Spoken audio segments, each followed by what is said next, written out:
Welcome everyone to today's video. We're the DimitrovBoelee piano duo. My name is Dimitrov. My name is youre. And as you probably don't know, in today's video we're going to talk about rushing. One of the most common things we encounter when we teach piano is that people rush a lot. But it's not only with people that we teach. Very often we catch ourselves as performers to be rushing. Of course, we know a little bit better how to control that, and yet it remains one of the very difficult things to control when you're playing. So in this video, we're going to discuss some tips on how to prevent rushing. And we just discussed it, and we think that actually the first step is to know when you're rushing, because that's very, very often difficult actually to catch yourself.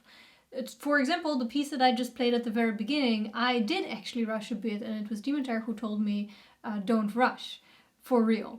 So we're going to discuss first of all, how can you catch yourself running? So first we're going to discuss how can you catch yourself rushing. One of the ways to catch yourself rushing, of course, would be if you have a teacher. They would very often tell you if you're rushing, when you're rushing, and of course they were going to give you some tips on how to solve that. The other way to catch yourself rushing is by experience. The more experience you have, the more you'll be aware of what you're doing behind the piano. The next thing is, sometimes when you play with a metronome, you actually will be able to hear if you're playing too fast. And the last thing that we wanted to mention about rushing is record yourself. You will see that by listening to yourself playing, you'll be able to distinguish the moments when you play way too fast, when it's unnecessary. Now there's so many scenarios in which you can rush. So many different people rush in different places. So what we're going to do in this video is we were going to show both of us a place in which we actually personally found ourselves rushing and what to do about it. Okay, so I'm going to move out of the way, and Elvira is going to show you the places in her piece where she catches herself rushing. So the pieces that I catch myself rushing most often are romantic pieces. In this case, it's Schumann that I'm going to play for you, the Fassungsschwank aus Wien. You heard it at the very beginning of our video. And that is because the music is very emotional, very exciting, and those are places where you are so involved in the music that you often forget to follow, to control yourself actually. And what is interesting, I think, and not many people realize, that the place that I rush is actually the slower notes. So they're obviously not slow because it's a fast piece, but I have 8 notes and I have quarter notes in this passage, and I actually don't rush the 8 notes, I rush the quarter notes. So I'm going to show you the passage one more time. So these chords that are separated, right, these separated chords, they need to have some kind of movement, but they also need to be controlled. They need to not be out of control, and I shouldn't rush them. And in slow tempo, that's fine, but as soon as I start playing fast and I get really excited, I love the piece, the intro is so nice, I do have the tendency to let those chords run away with me. So in a good controlled fast tempo, it would sound something like this. But if I don't control them, they would sound sloppy, they would sound without direction, and they would sound too fast, like this. Now that makes no sense, it's just ugly. So that's not something that I want to do. So how do I actually prevent that? So I have 2 tips for you if you find a similar scenario, and also make sure that you check out all places where you have slower notes, especially staccato notes, because the gap in between the notes can make sure that you actually rush, that you don't feel that gap enough. And that's what this exercise is also about. The first exercise I'm going to give you, I want you to just very simply count the gap between the notes. So out loud actually. So I want you to do, just let's try this bar only. 1 and 2 and 3 and, so not just 1, 2, 3, but 1 and 2 and 3 and. Because that gives attention to the gap that's supposed to be in between the notes. And if you don't make the gap long enough, if you don't feel that pulse, you're going to rush it. So counting out loud, 1 and 2 and 3 and, is going to really help you not rush. So try that a couple of times in slow tempo, be comfortable with it, and then do the same thing in fast tempo. And make sure you don't only do it in your mind, literally do it out loud because it's more difficult. 1 and 2 and 3 and a little faster. 1 and 2 and 3 and. So make sure that you try this exercise. First slow, be comfortable with it, and then speed up. The second exercise that you can do is actually the same principle. It's just that for those of you who find the counting really difficult, you can put the metronome on double beats, which means he will count the 8 notes, the gap, what you just did without loud counting, he will count it for you. I'll show you just a moment. I'll get my metronome. So I'm putting the metronome on double tempo. So first see what tempo you would like on the quarter notes, right? And then just double it. Then you make sure that you have a beat also in the gap where you're supposed to take it. So I'm taking a tempo 221, but you take, of course, whatever tempo fits your piece. So you hear now how fast it is. It's the same principle of the exercise, just in a different way. So these are my tips to deal with rushing these quarter notes. So if you find you have a similar passage, something similar to this, try out these exercises to control that rushing. Now let's see what Dimitar has for us. Now the piece that I wanted to talk to you about is this waltz by Chopin. You probably know it, it's Opus 34 number 1, but it's not the beginning that I have problem with. It's here when I come to this part.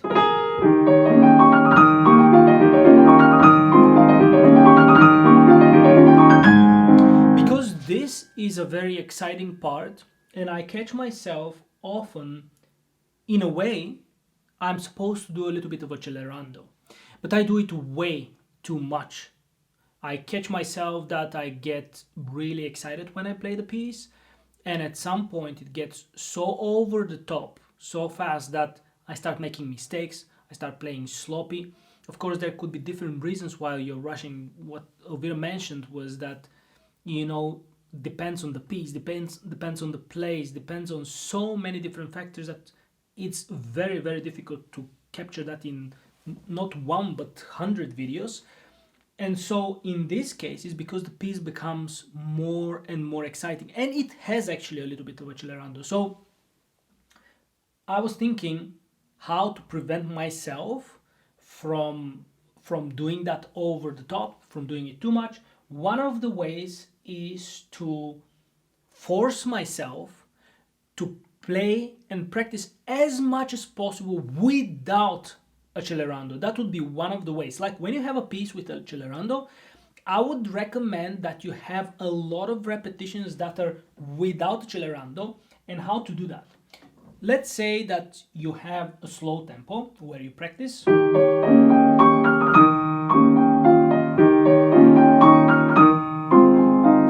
That would be more or less okay to keep in one and the same tempo. But once you start practicing in a faster tempo and you want to do, when you are actually tempted to do the accelerando, that's where you will, first of all, decide on a tempo, decide on a practice tempo that's a little bit below your max, below what you want. For example, I'm discovering now that with the metronome, I would like to practice it in more or less 150.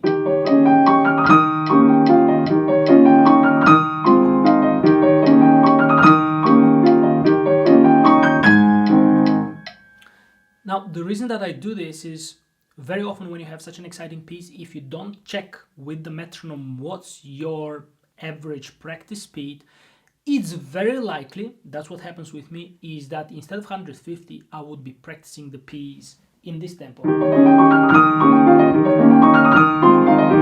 Now let's check what this tempo is.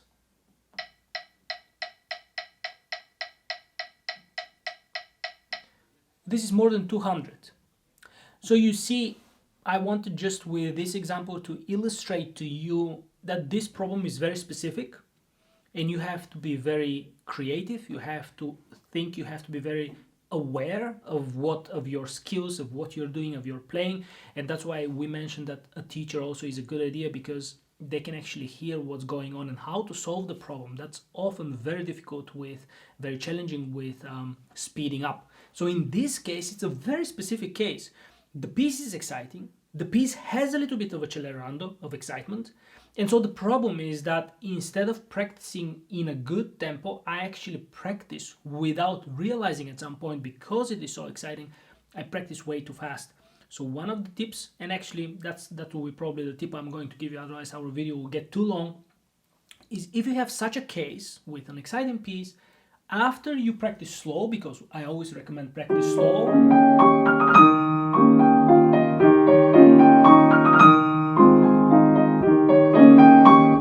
instead of going immediately into your faster practice, faster tempo, check it with the metronome.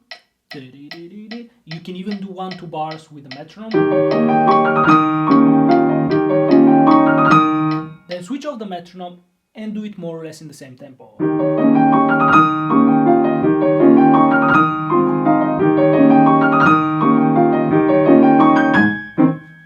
After you do this a couple of times, feel free to go crazy.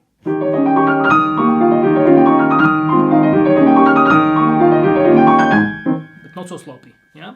So make sure that you're very precise, but if you combine slow practice with a good awareness of your average practice tempo, and then you try and see what happens if you do the accelerando and you practice really with speeding up, then you will get the perfect balance. And so these are the tips that we want to give you with speeding up. It's actually a big and challenging problem. And like I said in the beginning of the video, it's not only difficult for people who are amateurs, but also for professionals. It's quite a challenging thing to fix because we get excited. The music is beautiful, it's exciting, and it becomes quite difficult to control that. But I think these tips that we gave are very helpful with these specific pieces. And if you have similar pieces with similar cases, you will be able to apply the same advice. Yes, and if you generally do the things that we discussed at the very beginning, the things that will help you catch yourself rushing, like practicing with metronome, like all the other things that Dimitrov mentioned, that's going to help you already being aware of the rushing so that you can, well, awareness is a great step already, I think. And there's so much more to talk about in this subject, but this is it for now. And if you have any further questions, please leave it in the comments below. Also, we want to thank you for all the wonderful comments we've been getting, for all our subscribers, our newer and our older. Yeah, absolutely. And don't forget to follow us. You can join us on Facebook, on Instagram, on TikTok, wherever you are. Just feel free to join us. And thank you so much for watching this video. For us, as always, it was a great pleasure recording it for you. And we will see you next week.